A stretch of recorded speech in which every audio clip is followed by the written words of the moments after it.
मेरे प्यारे साथियों, स्वागत है आपका अपने YouTube चैनल बीपीएससी टाइम पे।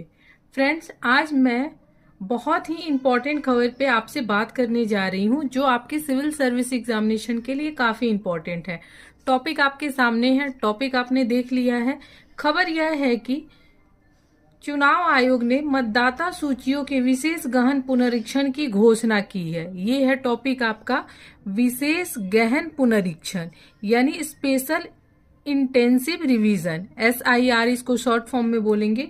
इसकी घोषणा कर दी है। अब इसके बारे में एक बार इस पे मैंने एक क्वेश्चन रेडी किया है जिसको मैं बाद में डिस्कस करूंगी।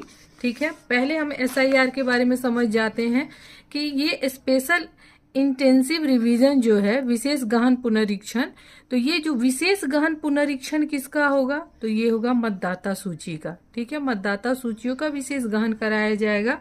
इलेक्शन कमीशन द्वारा इसकी घोषणा की गई है कि 9 राज्यों और 3 केंद्र शासित प्रदेशों में इसकी इस प्रक्रिया को कराया जाएगा। ऑलरेडी ये बिहार में हो चुका है, काफी विवाद का ये विषय रहा था।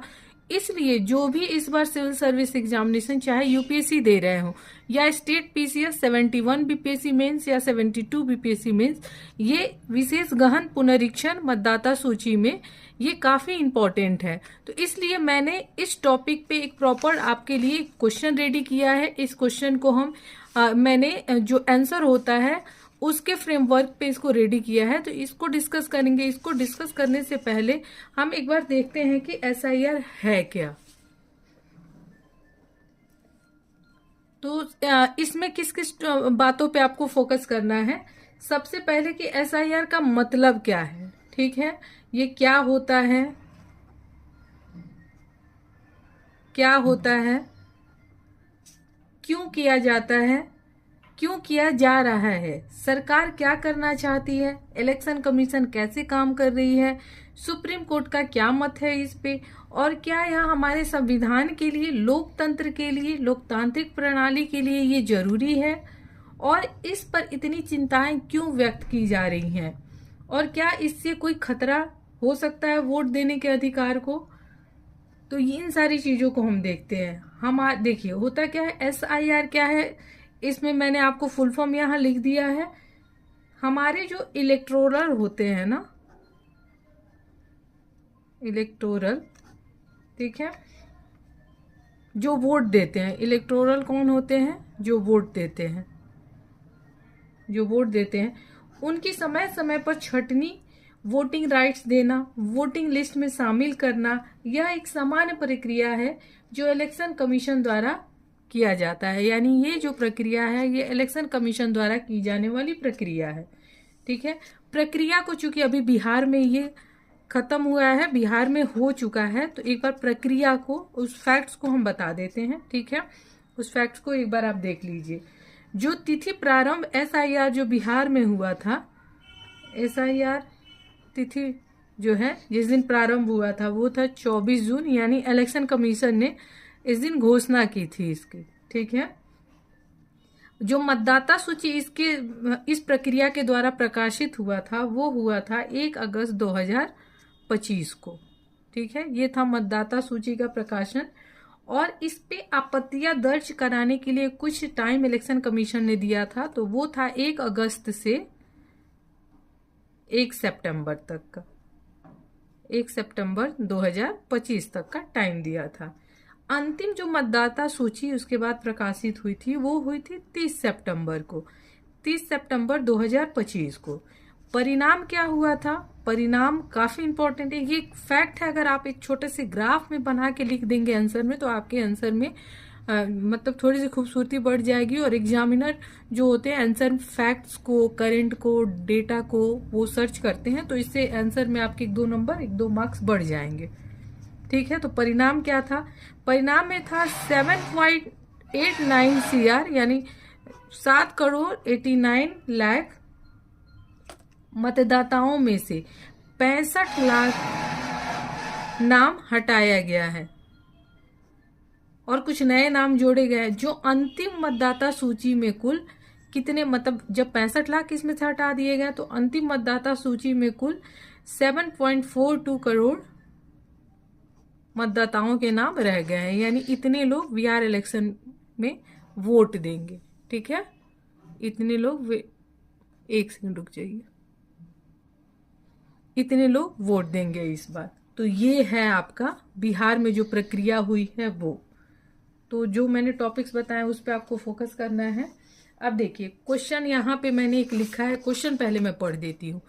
हाल ही में बिहार में किए गए निर्वाचन आयोग के द्वारा विशेष गहन पुनरीक्षण के महत्व का आलोचनात्मक मतलब प्लस में और माइनस में, यानी आपको पक्ष में और विपक्ष में मूल्यांकन आपको करना है।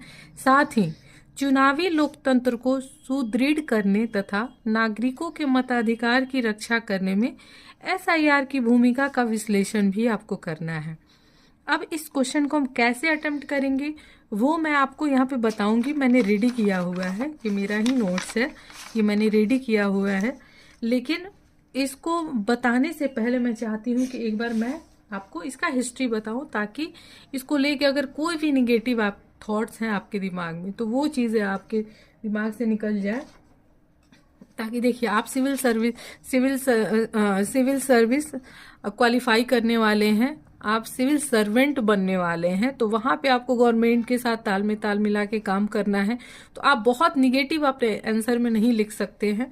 हालांकि जो भी सिविल सर्विस तैयारी करते हैं उनकी एज भी क्या है, उनकी एज है आपको 20 to 35 यही एज है। ठीक है, अब इस एज में क्या होता है ना कि कोई भी टॉपिक अगर मुद्दा आ रहा है तो उसमें निगेटिव यानी गलत जो भी इंफॉर्मेशन है उस पे ज्यादा, चूंकि आपका जो दिमाग है वो सुधारात्मक मोड में चलता है। ठीक है, बाद में भले ही आप एडजस्टमेंट को एक्सेप्ट कर लेते हैं। तो इसमें क्या है कि आपके निगेटिव थॉट किसी भी बात पे ज्यादा बनते हैं, तो उस पर ध्यान आपको नहीं देना है। ठीक है, इस टॉपिक को शुरू करने से पहले एक बार हम इसकी हिस्ट्री को समझ लेते हैं। ठीक है, उससे आपके आंसर में पॉजिटिव पॉइंट्स ज्यादा आएंगे। ठीक है, तो सबसे पहले हम हिस्ट्री को समझते हैं। देखिए हिस्ट्री को समझने के लिए हम पार्टीशन में की बात करते हैं। जब हमारा पार्टीशन हुआ था, ठीक है, पार्टीशन हुआ था हमारा, जब पार्टीशन 1947 में हुआ था उस समय मतलब लाखों लोग पाकिस्तान से इंडिया, ठीक है, और इंडिया से पाकिस्तान गए थे। ये तो आप लोग को पता होगा, मूवी वगैरह देखी होगी, सुनी होगी, सिविल सर्विस के एस्पिरेंट है तो जानते होंगे। ये काफी लोगों का इधर मतलब पाकिस्तान से इंडिया और इंडिया से पाकिस्तान आना जाना हुआ था। ठीक है, उस समय सिटीजनशिप बहुत बड़ा मुद्दा था। ठीक है, सिटीजनशिप बहुत बड़ा मुद्दा था। अंग्रेजों ने सबको मताधिकार नहीं दिया था। मताधिकार किसको दिया था? कुछ पढ़े लिखे लोगों को, कुछ टैक्स पेयर को मताधिकार दिया था, जो कितने थे? ओनली 4 करोड़ थे। कितने थे? ओनली 4 करोड़ थे जिनको अंग्रेजों ने मताधिकार दिया था। लेकिन उस समय भी इलेक्शन कमीशन ने बहुत अच्छे तरीके से काम किया था और 17.5 करोड़ यानी 17.5 CR, ठीक है, 17.5 करोड़ लोगों की मतदाता सूची बना ली। किसी भी तरीके की कोई शिकायत नहीं आई और फर्स्ट इलेक्शन बहुत अच्छे तरीके से संपन्न हुआ। और इलेक्शन कमीशन एक संवैधानिक बॉडी है तो वह इस काम को बहुत ही अच्छे तरीके से कर रही है। अब इस बार जो ये SIR हुआ है उसके विवाद हो रहा है उसका क्या कारण है? विवाद का 2 कारण है। एक है कि समय सीमा को लेकर है। दूसरा है कि जो डॉक्यूमेंट्स इसमें मांगे गए हैं, ठीक है, यानी जो दस्तावेज इसमें मांगे गए हैं उसको लेके विवाद हो रहा है। क्योंकि समय कम है और जो डॉक्यूमेंट्स इसमें मांगे गए हैं यानी आधार और जो वोटर ID कार्ड होता है उसको इलेक्शन कमीशन ने नहीं माना है। तो बाकी जैसे आप बर्थ सर्टिफिकेट, ठीक है, बर्थ सर्टिफिकेट अगर किसी के पास नहीं है तो इतने कम समय में वो अवेलेबल नहीं करवा पाएगा। तो ये जो समय सीमा है और जो डॉक्यूमेंट्स है, यानी देखिए है क्या इसमें कि इसमें आपको ये करना है ना कि जैसे अगर आप ये है मतदाता सूची में पंजीकृत है, ठीक है, तो आपको प्रूफ करना है कि आप मतदाता सूची में पंजीकृत हैं। कुछ डॉक्यूमेंट्स देने हैं, उसमें कुछ करीब 16 या 11 के करीब डॉक्यूमेंट्स हैं, जो उसमें से आपके पास जो भी डॉक्यूमेंट्स है वो आप देंगे और आपको एक फॉर्म भरना है। ठीक है, फॉर्म आपको भरना, वो मैं आंसर में भी अभी चर्चा करूंगी। तो ये दोनों को लेके ही विवाद है, डॉक्यूमेंट्स। ठीक है, अब देखिए जो 2024 इलेक्शन हुआ है, ठीक है, लोकसभा इलेक्शन हुआ 2024, चुनाव आयोग के पास उस बहुत समय था, इसे तुरंत शुरू किया जा सकता था, लेकिन उस समय ना करके ठीक इलेक्शन से पहले मतलब ये डिसीजन लेना, इसी पे बवाल पैदा हो। मतदाता सूची में नाम जोड़ना हटाना बहुत बड़ा मुद्दा नहीं है। विदेशियों को मतदाता सूची से हटाया जाना चाहिए, फर्जी वोटर जो मृत हो चुके हैं उनको हटाया जाना चाहिए, ये मुद्दा नहीं है। मुद्दा यही है कि समय सीमा कम है, डॉक्यूमेंट्स है। फिर भी उसमें सुप्रीम कोर्ट ने भी हस्तक्षेप दिया और सुप्रीम कोर्ट ने चुनाव आयोग को फ्री हैंड दे दिया कि नहीं आप कीजिए, लेकिन अगर इसमें कहीं कोई त्रुटि होती है तो सारे प्रक्रिया को निरस्त कर दिया जाएगा। फिर आपको SIR प्रक्रिया पूरी हुई, जो मैंने आपको यहाँ पे डाटा बताया है वो डाटा आपके सामने है कि कितने लोग वोटर्स मान्य वोटर्स हैं। ठीक है, एक और चीज दिमाग में आपको रखना है कि अभी वर्ल्ड में काफी आइडेंटिटी क्राइसिस चल रहा है, तो उसको भी ध्यान में रखना है, ये जरूरी है। इसके बारे में निगेटिव नहीं सोचना है, ये पहले से भी होते आया है और बिहार में ऑलरेडी 2003 में ये हो चुका है। ठीक है, तो अब चलिए हम आते हैं क्वेश्चन पे, क्वेश्चन को हम एक बार डिस्कस करते हैं। ठीक है, ये है हमारा क्वेश्चन। क्वेश्चन में एक बार मैं फिर से पढ़ती हूँ। हाल ही में बिहार में किए गए निर्वाचन आयोग के द्वारा विशेष गहन पुनरीक्षण के महत्व का आलोचनात्मक मूल्यांकन करे, साथ ही चुनावी लोकतंत्र को सुदृढ़ करने तथा नागरिकों के मताधिकार की रक्षा करने में SIR की भूमिका का विश्लेषण कीजिए। अब जब आप एग्जाम के पॉइंट ऑफ व्यू से इसको रेडी करेंगे तो ये सारे एस्पेक्ट्स पे आपको ध्यान देना होगा। सबसे पहले आपको परिचय में क्या है कि ये विशेष गहन पुनरीक्षण क्या है, संवैधानिक प्रावधान क्या है। तो संवैधानिक प्रावधान क्या है ये भी आपको देखना है। आर्टिकल 324 में निर्वाचन आयोग को ये अधिकार है। ठीक है, और आपको रिप्रेजेंटेटिव ऑफ पीपल एक्ट, ठीक है, 1950 की धारा, ये प्रीलिम्स एग्जाम में पूछ सकता है, ये धारा प्रीलिम्स एग्जाम में ये धारा पूछ सकता है। धारा 21(3) में ये दिया हुआ है। ठीक है, तो ये संवैधानिक प्रावधान है आपका। तो आपको परिचय, अब परिचय, फिर उद्देश्य, फिर इसकी विशेषता, फिर पक्ष और विपक्ष में आपको तर्क देने हैं। फिर लोकतंत्र और मताधिकार की सुरक्षा ये SIR कैसे करता है, कहीं हनन तो नहीं है। फिर सुधार और सुझाव, फिर निष्कर्ष। ठीक है, ये तो आपका एक क्वेश्चन है। मैंने 4-5 क्वेश्चन दिए हैं, मैंने 4-5 क्वेश्चन लिख रखे हैं जो मैं अभी आपको होमवर्क सीरीज में दूंगी, जिसको आपको लिख के सबमिट करना है। ठीक है, तो चलिए शुरू करते हैं परिचय से। परिचय में सबसे पहले मैं पढ़ देती हूँ आपको। भारतीय निर्वाचन आयोग द्वारा समय समय पर मतदाता सूची की शुद्धता और पारदर्शिता सुनिश्चित करने हेतु अभियान चलाया जाता है। ठीक है, 2025 में बिहार में किया गया विशेष गहन पुनरीक्षण इस दिशा में एक महत्वपूर्ण पहल रही है। इसका कानूनी आधार जन प्रतिनिधित्व अधिनियम 1950 की धारा 21 और संविधान का अनुच्छेद 324 है, जो इलेक्शन कमीशन को मतदाता सूची तैयार करने और उसे संशोधित करने का अधिकार देता है। तो ये परिचय है। ठीक है, विशेष गहन पुनरीक्षण निर्वाचक नामावली के सत्यापन और शुद्धिकरण की एक केंद्रित समयबद्ध और घर घर जाकर की जाने वाली प्रक्रिया है, जिसका संचालन बूथ स्तर के अधिकारियों, बूथ लेवल ऑफिसर द्वारा किया जाता है। तो परिचय में आप अगर शॉर्ट्स में पूछता है तो इस परिचय को लिखेंगे, अगर 38 मार्क्स का BPSC में पूछता है तो आप ये लिखेंगे, या आप देख लेंगे अदर एग्जामिनेशन भी अगर आप दे रहे हैं उस मेंस में, तो आप परिचय अपने क्वेश्चन के मार्क्स के अकॉर्डिंग लिखेंगे कि शॉर्ट्स है या लॉन्ग आंसर है। तो ये मैंने आपको परिचय बता दिया। संवैधानिक प्रावधान भी मैंने इसमें कवर कर लिया है, तो ये परिचय हो गया। दूसरा है उद्देश्य। उद्देश्य भी मैंने यहाँ लिख रखा है, इसको मैं हटा दूं। उद्देश्य में है त्रुटि शुद्धिकरण। ठीक है, उद्देश्य क्या है? त्रुटि शुद्धिकरण। त्रुटि शुद्धिकरण क्या है? त्रुटि शुद्धिकरण में क्या है कि जितने भी मृत लोग हैं, ठीक है, या विस्थापित हैं, राइटिंग समझ में आ रही है, या जितने भी विस्थापित हैं या जो स्थानांतरित हो गए हैं एक जगह से या विदेश चले गए हैं, स्थानांतरित हो चुके हैं, उनके नामों को हटाना है मतदाता सूची से, प्लस नए नामों को जो 18+ हो चुके हैं उन मतदाताओं को जोड़ना है, ठीक है। सूची की शुद्धता और पारदर्शिता सुनिश्चित करना है। डुप्लीकेट नाम हटाना है, यानी डुप्लीकेसी खत्म करना है आपको। यानी अभी क्या है, जो बिहार में SIR हुआ है उसमें देखा गया है कि एक से अधिक स्थानों पर पंजीकृत मतदाताओं की पहचान करना और उसे समाप्त करना, ये डुप्लीकेसी होता है। लेकिन बिहार SIR में 7 लाख दोहरी प्रविष्टियां पाई गई हैं, यानी 7 लाख डुप्लीकेट वोटर पाए गए हैं। तो इस प्रोसेस के थ्रू उनको हटा दिया गया है, यानी उनका नाम कहीं और भी रजिस्टर है, ठीक है। अब हम आते हैं विशेषताएं या महत्व। तो विशेषताएं ये है कि घर घर जाकर ये सत्यापन अभियान किया गया है, डिजिटल पोर्टल और टेक्नोलॉजी का यूज किया गया है, बूथ लेवल अधिकारी की भागीदारी रही है, ठीक है।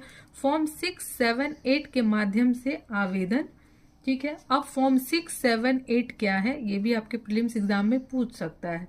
तो 6 में क्या है कि 6 में जो पहली बार मतदाता सूची में शामिल होते हैं ना, वो 6 फॉर्म को फिल करते हैं। 7 में क्या है कि मतदाता सूची से नाम को हटाना होता है।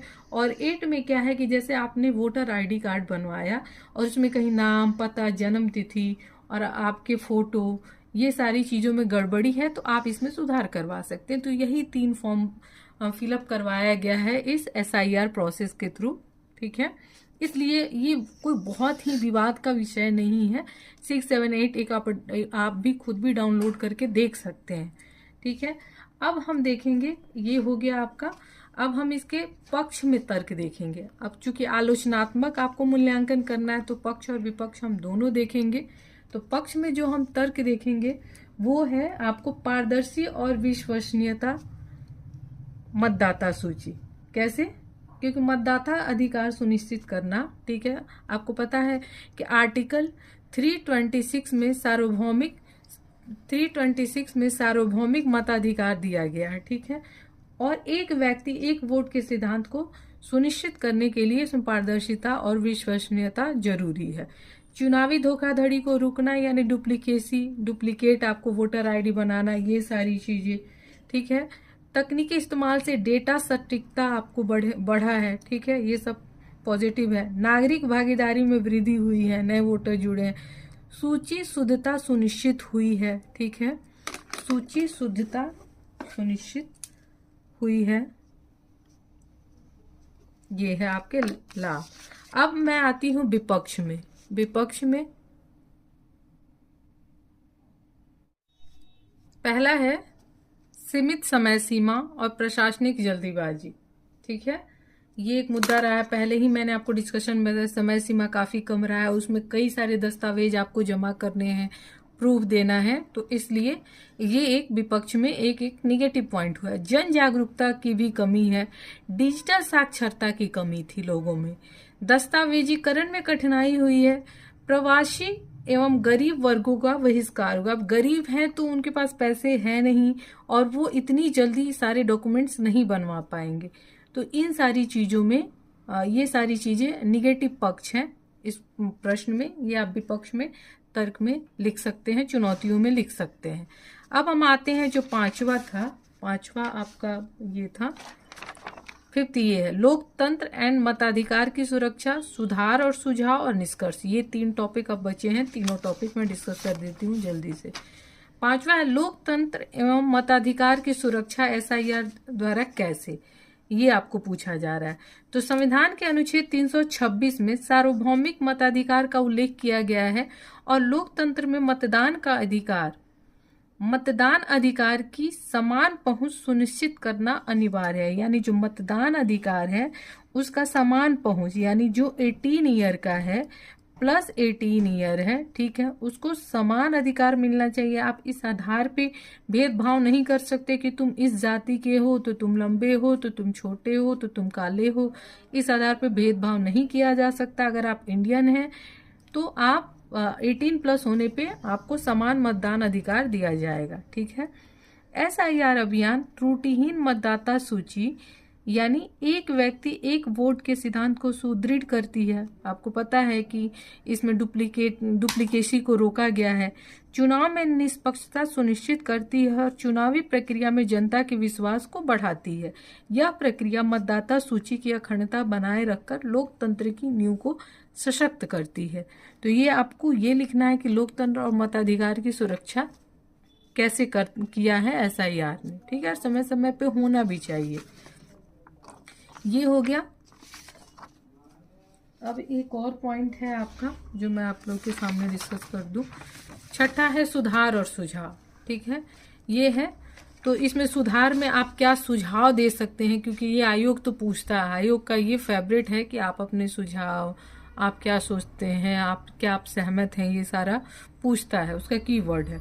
तो SIR विवाद यह दर्शाता है कि मतदाता पहचान, दस्तावेज सत्यापन और शिकायत निवारण में गहरी कमियां रही हैं। क्यों? क्योंकि समय सीमा कम रहा है। सुधार हेतु अब इसमें आपको सुझाव ही देना है। तो ये सुधार हेतु स्वतंत्र वोटर राइट कमीशन, डिजिटल साक्षरता अभियान, BLO प्रशिक्षण, जो घर घर जाकर सत्यापन कर रहे थे उनमें भी प्रशिक्षण की कमी थी। साधारण कोई भी सरकारी कर्मचारी को उठा के भेज दिया जा रहा था, वो नहीं होना चाहिए। उनका प्रशिक्षण होना चाहिए। और ये सारी चीजें आप सुझाव में लिख सकते हैं, ठीक है। डिजिटल साक्षरता भी जरूरी है। जन जागरूकता एक आप ऐड कर लीजिए, जन जागरूकता, ठीक है। अब निष्कर्ष में, लास्ट में निष्कर्ष में आप क्या लिखेंगे कि मतदाता सूची सुधार एक सामाजिक न्याय से भी जुड़ा कदम है। ये क्वेश्चन पूछ सकता है। मैंने एक रेडी किया है इस पे क्वेश्चन, जो मैं आपको होमवर्क में दूंगी, आप लिख के मुझे सबमिट करेंगे, ठीक है। मतदाता सूची सुधार एक सामाजिक न्याय से जुड़ा कदम है। इसका सही निष्पादन लोगों में लोकतंत्र के प्रति विश्वास को और गहरा करेगा और यह प्रक्रिया चुनावी धांधली को रोककर और योग्य मतदाताओं को शामिल करके हमारे लोकतंत्र की आधारशिला को मजबूत और विश्वसनीय बनाती है, ठीक है। निष्कर्ष में 1-2 निष्कर्ष मैंने और रेडी किया है। जब आप आंसर सबमिट करेंगे तो उस टाइम मैं और भी निष्कर्ष ऐड ऑन कर दूंगी अकॉर्डिंग टू क्वेश्चन के डिमांड के अकॉर्डिंग, ठीक है। तो ये रहा आज का हमारा डिस्कशन। कुछ 1-2 क्वेश्चन है जो मैं अभी डिस्कस करूंगी, ठीक है। तो ये रहा हमारा क्वेश्चन पे मैंने सारे जितने भी पिलर्स हैं, परिचय, उद्देश्य, विशेषताएं, पक्ष और विपक्ष में तर्क, लोकतंत्र, मताधिकार की सुरक्षा, सुधार, सुझाव और निष्कर्ष, इन सब पे मैंने डिस्कशन कर लिया। SIR के बारे में मैंने कुछ फैक्चुअल इन्फॉर्मेशन, कुछ हिस्ट्री मैंने आप लोगों से शेयर कर दी। अब इससे रिलेटेड कुछ क्वेश्चन मैंने रेडी किए हैं जो आपको मैं होमवर्क के रूप में इस टेलीग्राम ग्रुप पे मैं शेयर कर दूंगी, जहां आपको आंसर सबमिट करना है, ठीक है। इसके लिए कोई चार्ज नहीं है, तो प्लीज आंसर लिखिएगा। ये आपके एग्जाम के लिए बहुत इंपॉर्टेंट टॉपिक्स है। चलिए क्वेश्चन एक बार मैं पढ़ देती हूँ, क्वेश्चन आप देख लीजिए। प्रैक्टिस क्वेश्चन है, विश्लेषण कीजिए कि इलेक्शन कमीशन ऑफ इंडिया द्वारा चलाए जा रहे विशेष गहन पुनरीक्षण SIR मतदाता सूचियों का निष्पादन मॉडल लोकतांत्रिक दृष्टि से कितना उचित है। लोकतंत्र का जिक्र आ गया, जो मेरा यहाँ पॉइंट था क्वेश्चन में, मैंने इस चीज को कवर किया है। लोकतंत्र और मताधिकार की सुरक्षा, ठीक है। इसमें 1-2 पॉइंट आप सुप्रीम कोर्ट के निर्णय को भी इसमें ऐड कर सकते हैं और टेक्नोलॉजी का इस्तेमाल भी आप इसमें ऐड कर सकते हैं नोट्स में, जो मैं इस क्वेश्चन के माध्यम से कवर कराऊंगी। दूसरा क्वेश्चन है, SIR प्रक्रिया को लेकर उठे विवाद क्या भारत के चुनावी तंत्र की संरचनात्मक कमजोरियों को उजागर करते हैं? सुधारात्मक उपाय सुझाएं, ठीक है। अब चुनावी यानी इलेक्शन कमीशन पे भी प्रश्न उठा है, तो आपको एक बार इलेक्शन कमीशन भी अच्छे से पढ़ना है, क्योंकि अभी इलेक्शन है। तो आप उस टॉपिक को कंप्लीट कर लीजिए, ताकि कुछ न्यूज में आता है तो आप उसको ऐड ऑन करते चले अपने नोट्स में। उसको संभाल के ना रखे कि मैं अच्छा लास्ट में पढ़ लूंगा। जब जो टॉपिक बोला जाता है ना कि जब लोहा गर्म हो तो हथौड़ा मार देना चाहिए, तो अभी इलेक्शन है तो उस टॉपिक को आप सबसे पहले प्रायोरिटी दें अपने GS पेपर 2nd में। सुधारात्मक उपाय सुझाएं। डिजिटल तकनीक SIR पहलों को कैसे पारदर्शी बना सकती है। संभावित जोखिमों की भी चर्चा करें। तो एक ये क्वेश्चन है। अगला क्वेश्चन है, मतदाता सूची सुधार केवल तकनीकी प्रक्रिया नहीं बल्कि सामाजिक न्याय है। अभी मैंने बोला था सामाजिक न्याय से जुड़ा क्वेश्चन मैंने एक रेडी किया है। सामाजिक न्याय से जुड़ा कदम है। SIR पहल के संदर्भ में इस कथन की व्याख्या कीजिए। ठीक है। अगला प्रश्न है हमारा, भारत में मतदाता सूची की विश्वसनीयता लोकतंत्र की जड़ है। विशेष गहन पुनरीक्षण प्रक्रिया किस प्रकार इस विश्वसनीयता को सुदृढ़ और कमजोर कर सकती है। आलोचनात्मक विश्लेषण करें। ठीक है। उसके बाद है ये लास्ट क्वेश्चन, निर्वाचन आयोग की स्वायत्तता और जवाबदेही में संतुलन बनाए रखना क्यों आवश्यक है। बिहार में चल रही मतदाता सूची पुनरीक्षण प्रक्रिया के परिप्रेक्ष्य में विवेचना कीजिए। तो ये जो है, ये तो क्वेश्चन आपको मस्ट लिखना ही है। आज का होमवर्क आपका यही रहेगा। ये क्वेश्चन मैं डालूंगी तो टोटल 1 2 3 4 5 और एक मैंने डिस्कस किया, 6 क्वेश्चन आपके सामने है इस टॉपिक से रिलेटेड। तो ठीक है फ्रेंड्स, मैं अभी टेलीग्राम ग्रुप में क्वेश्चन प्रैक्टिस भी डाल देती हूँ। प्लीज़ प्लीज़ प्लीज़ आप लोगों से रिक्वेस्ट है कि आंसर लिख के डालिए। ठीक है। जब मुझे चेक करने में प्रॉब्लम नहीं है तो प्लीज़ आप लोग लिख के डालिए। ठीक है। ये नहीं कि सुन लिए पढ़ लिए। फिर हम अगले वीडियो में आपसे मिलेंगे। ठीक है। तब तक पढ़ते रहिए, स्वस्थ रहिए, मस्त रहिए। जय हिंद।